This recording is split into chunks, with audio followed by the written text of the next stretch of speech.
옛날 옛적 바다와 산이 아름답게 어우러진 작은 마을 부안이 있었습니다. 이곳 사람들은 하루하루 바다에서 물고기를 잡으며 생활을 이어갔으며 바다를 지키는 신들에게 항상 감사의 뜻을 전하곤 했습니다. 그러나 그 중에서도 가장 중요한 신은 바람신이었습니다. 바람신은 바다의 날씨를 주관하는 신으로 한순간의 분노로 큰 폭풍을 일으켜 부안의 어부들에게 막대한 피해를 줄 수 있었습니다. 따라서 부안 사람들은 바람신을 매우 존중하며 매년 바람신을 위한 축제를 열어 그들에게 감사하고 평온한 바다를 기원했습니다. 그러나 어느 날 부안 마을의 젊고 용감한 어부 박진욱은 바람신의 존재를 믿지 않게 되었습니다. 그는 과학을 중시하는 젊은이로서 자연 현상은 단순한 과학적 원리에 의해 설명될 뿐이라고 생각했습니다. 그래서 그는 친구들에게 항상 말했습니다. 이제 이런 미신은 그만 믿어야 해. 바다의 날씨는 단지 바람의 방향과 기압에 따라 움직이는 것일 뿐이야. 하지만 그의 이러한 믿음은 마을 사람들을 불안하게 만들었습니다. 마을의 장로들은 그에게 바람신에게 경외심을 가져야 한다고 조언했지만 그는 결코 귀 기울이지 않았습니다.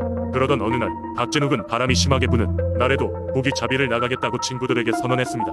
친구들은 걱정하며 그를 말렸지만 그는 자신의 결심을 굽히지 않았습니다. 박진욱이 바다로 나간 그날 바다는 그 어느 때보다 무섭게 요동치기 시작했습니다.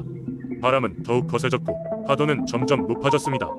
마을 사람들은 그를 걱정하며 바다를 바라보았지만 멀리 떠난 그의 작은 배를 볼 수 없었습니다. 이러한 상황 속에서 마을의 어른들은 바람신께 간절히 기도했습니다. 바람신이시여, 우리의 젊은 어부를 무사히 돌려주소서. 그는 그저 젊은 혈기로 그러한 행동을 한 것일 뿐 그의 용서를 바랍니다. 기적처럼 몇 시간 후 바람은 점차 잦아들었고 박진욱은 무사히 돌아올 수 있었습니다. 그는 마을 사람들에게 큰 환영을 받았고 그날 이후로 바람신을 더욱 경외하게 되었습니다. 그의 경험은 마을 사람들에게 바람신의 존재를 더욱 확고히 믿게 된 계기가 되었고 후대에도 이 이야기는 전해져 내려오며 부안 사람들에게 경각심을 갖게 했습니다. 이렇게 부안에는 바람신의 은혜와 분노에 대한 이야기가 오랫동안 전해져 내려옵니다. 두 번째 이야기. 옛날 옛적 수려한 산과 푸른 바다가 어우러진 부산의 한 마을에 장산이라는 산이 자리 잡고 있었다. 이곳은 아름다운 자연 경관으로 이름 높았지만 한 가지 독특한 점이 있었다. 바로 장산에 사는 도깨비들이었다. 이 도깨비들은 평소에는 애 끼치지 않았지만 종종 심술궂은 장난을 치곤 하여마을 사람들을 당혹스럽게 했다. 해가 지고 어둠이 깃드는 날이면 장산의 도깨비들은 바다로 내려와 어부들이 그날 잡은 물고기를 탐내곤 했다. 마을의 어부들은 그들에게 다가오는 도깨비들을 피해 해가 질 무렵이면 재빨리 잡은 물고기를 감추고 집으로 돌아가야 했다. 그렇지 않으면 힘들게 잡은 물고기를 모두 빼앗기게 일쑤였으니 말이다. 그러던 어느 날 마을에는 젊고 지혜로운 어부가 살고 있었다. 그는 도깨비들에게 마구잡이로 물고기를 빼앗기는데 진절머리가 났다. 그래서 그는 도깨비들을 물리칠 방법을 생각하기 시작했다. 이 어부는 어느 날 자신이 직접 도깨비들을 상대해 보기로 결심하고 작전을 짜기 시작했다. 그는 먼저 바다 근처에 나무로 된 허수아비를 하나 만들어 놓고 그 위에 못을 걸쳐 마치 사람이 있는 것처럼 보이게 했다.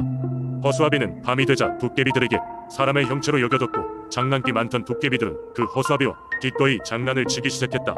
도깨비들이 허수아비에 몰두한 사이 어부는 조용히 항구로 가서 물고기를 모으기 시작했다. 하지만 이를 눈치챈 도깨비들은 금세 어부의 속임수를 간파했다. 그러자 어부는 또 다른 계획을 세웠다. 그는 장산에 있는 큰 바위를 들고 와서 바다 위에 띄우고 그 위에 물고기를 쌓아두었다. 도깨비들은 바위를 보고 그저 커다란 돌이라고 생각했기에 물고기를 전혀 몰랐다. 어부는 그 바위 위에서 안전하게 물고기를 보관할 수 있었고 아침 일찍 일어나 그 물고기를 다시 옮길 수 있었다. 이런 식으로 날마다 재치 있는 방법을 동원하여 도깨비들을 피해간 어부의 이야기는 마을 사람들 사이에서 전설처럼 전해지게 되었다. 마을 사람들은 더 이상 도깨비 때문에 힘들어하지 않았고 도깨비들도 점점 장산으로 다시 숨게 되었다. 어부의 지혜와 용기로 마을은 다시 평화로운 일상을 되찾을 수 있었다. 이 이야기는 부산의 민속신앙에 근거한 전설로 어찌 보면 도깨비와 어부 간의 지혜 대결처럼 느껴진다. 도깨비의 특성상 장난스러운 면모와 비상한 기질을 가진 존재로 묘사되지만 이 이야기를 통해 지혜와 용기가 있으면 어려운 상황도 해결할 수 있다는 깨달음을 얻을 수 있다. 세 번째 이야기. 옛날 옛적 신라시대의 경주는 아름다움과 신비로움이 가득한 도시였다.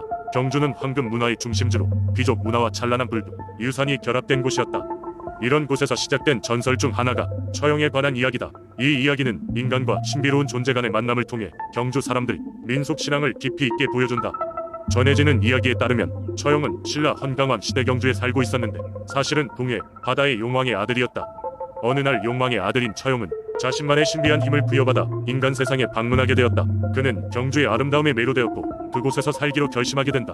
경주의 한적한 시골에서 거닐던 처형은 곧 헌강왕을 만나게 되는데 왕은 그의 음악 재능에 감명받아 처형을 왕궁으로 초대한다. 처용은 왕 앞에서 천상의 소리와 같은 음료를 연주했고 그의 음악은 사람들의 마음을 편안하게 만들어주었다. 왕은 처용에게 황금으로 장식된 관직을 선물하며 그의 능력을 높이 평가했다. 처용은 축제 때마다 사람들에게 행복을 가져다주는 존재로 경주 시민들 사이에서 신의 존재와도 같은 인물이 되었다. 그러던 중 어느 축제가 끝난 후 처용이 집으로 돌아왔을 때 그는 아내가 병으로 누워있는 것을 발견했다. 창백하고 무기력한 아내의 모습을 보고 처용은 큰 충격을 받았다. 아내는 그가 없는 동안 밖에서 들려오는 풍문과 다른 이들의 덧없는 속삭임에 마음이 병들게 된 것이었다. 그녀는 질투의 신에게 홀려 의심과 불안에 시달리고 있었다. 처용은 오랜 명상 끝에 자신의 능력으로 아내의 병을 치료하기로 결심했다. 그는 아내에게 노래로 마음의 평화를 주었고 점차 그녀의 건강은 회복되었다. 그리고 아내가 잃어버린 평안을 되찾도록 도운 것은 오직 처용의 순수한 사랑과 믿음이었다. 그 후로 경주 사람들은 처용의 전설을 기억하며 그를 신으로 모시고 경주에 질병과 악령이 들어오지 않기를 기원하는 풍습이 시작되었다. 처용루라는 전통 무용은 이러한 믿음을 상징하며 오늘날까지 도깨비나 아군을 쫓는 강력한 힘이 있다고 여겨진다. 매년 사람들은 처용의 전설을 기리며 축제를 즐기고 그의 노래가 경주를 수호하기를 기원한다. 이렇게 처용의 이야기는 경주 민속, 신앙의 한 축을 이루며 현세와 비현실 사이의 경계를 탐구하게 한다. 잘 알려진 이 전설은 사람들에게 사랑과 믿음, 그리고 행복을 지키는 것이 무엇보다 중요함을 일깨워준다. 네 번째 이야기. 옛날 옛적 한평에는 신성한 숲이 있었다고 전해진다. 그 숲은 마을 사람들에게 신비로운 힘으로 가득 찬 성지로 간주되었고 모든 주민이 존경과 신앙의 대상으로 삼았다. 이 숲은 마을 중심에서 약간 떨어진 곳에 위치했으며 숲속 깊은 곳에는 천연샘이 있었다. 사람들은 그 샘물을 수천이라고 불렀으며 이 물을 마시면 오랜 수명을 얻게 된다고 믿었다. 매년 음력 10월 한평 마을 사람들은 숲에서 수천제라는 의식을 올렸다. 이 의식은 작물의 풍작을 기원하는 것과 함께 마을의 공동체 의식을 강화하는 중요한 행사였다. 축제는 날이 밝으면서 시작되었다. 마을의 어르신들이 가장 먼저 숲을 찾았고 그들은 가장 신성한 곳으로 여겨지는 샘에 이르는 길을 닦았다. 어르신들이 길을 닦아놓으면 뒤이어 마을 사람들은 꽃으로 장식된 수레를 끌며 숲으로 향했다. 숲속에 도착하면 각자 준비해온 음식을 중앙 제단에 올렸다. 제단은 고대부터 내려온 전통적인 방법으로 만들어졌으며 평소에는 숲의 신성함을 지키기 위해 덮개가 씌어 있었다. 제단이 드러나자 마을의 주술사가 그 위에 동물을 바치는 의식을 거행하였다. 그 후 마을의 모든 사람이 참석한 가운데 마을 대표가 샘물 한 잔을 떠서 하늘로 높이 올려 모든 생명의 근원인 자연에 감사를 표했다. 이 의식이 끝나면 마을 사람들은 함께 모여 음악을 연주하고 춤을 추며 하루 종일 축제를 즐겼다. 숲 곳곳에는 작은 그룹들이 모여 음식을 나누고 이야기를 전했다. 젊은이들은 나무 아래에서 흥겨운 놀이를 즐겼고 아이들은 여우나 도깨비 이야기를 들으며 상상의 나래를 펼쳤다. 밤이 되면 숲은 등불로 밝혀졌고 모든 참가자들이 손을 잡고 원을 그리며 숲 가운데로 모였다. 이 도중에 숲속 깊은 곳에서 신비로운 빛이 나타나 순식간에 사라졌다고 전해지기도 했다. 마을 사람들은 이것이 숲의 신이 직접 그들 곁을 찾아온 증거라고 믿었으며 이는 마을 사람들에게 강한 믿음과 신앙을 더해주었다. 이러한 전통은 세월이 흘러도 이어졌다. 하지만 현대에 들어서면서 산업화의 물결이 한평에 닥쳤고 새로운 건축과 농업 개발로 인해 신성한 숲은 점차 줄어들기 시작했다. 하지만 여전히 마을 사람들은 매년 수천제를 이어가고 있으며 그들은 숲이 가져다주는 평화로움과 공동체의 중요성을 잊지 않고 있다. 이것이 한평의 신성한 숲이 전해지는 이야기이다. 비록 그 숲의 크기는 줄어들었으나 마을 사람들의 마음속에는 여전히 그 숲이 자리 잡고 있으며 그들의 삶과 문화에 깊은 영향을 주고 있다고 한다. 다섯 번째 이야기. 옛날 옛적 한국 전라남도의 작은 마을 담양의 사람들이 신비한 기운을 느끼며 이야기하던 커다란 고목나무가 있었다. 이 나무는 수백 년 동안 그 자리를 지키고 있었고 마을 사람들의 삶 속 깊이 자리 잡고 있었다. 무엇보다도 이 고목나무는 마을 사람들에게 민속 신앙의 중심이자 영험한 존재로 여겨졌다. 이는 나무의 거대한 크기와 기이하게도 한 사람이 나무를 다리를 벌린 채로 껴안아도 꼭 맞지 않을 만큼 두꺼운 줄기 때문만은 아니었다. 마을의 어른들은 종종 이 나무 아래 모여 앉아 그 옛날 나무에 얽힌 전설들과 마을의 이야기를 아이들에게 들려주기도 했다. 이야기에 따르면 이 나무는 한때 이곳을 지나던 한 산신령의 피신처였다고 전해진다. 나무가 처음 자라던 시절 이곳은 울창한 숲으로 가득했고 그 산신령은 자주 숲을 거닐며 마을을 지켜보곤 했지만 어느 날 산신령에게 불현듯 위기가 닥쳤다. 바로 그 순간 이 고목나무가 생겨났고 산신령은 그 안에 숨을 수 있었다. 이때부터 나무는 특별한 힘을 가지게 되었다고 마을 사람들은 믿었다. 매년 봄이 되면 마을 사람들은 이 고목나무 아래에서 작은 제사를 지냈다.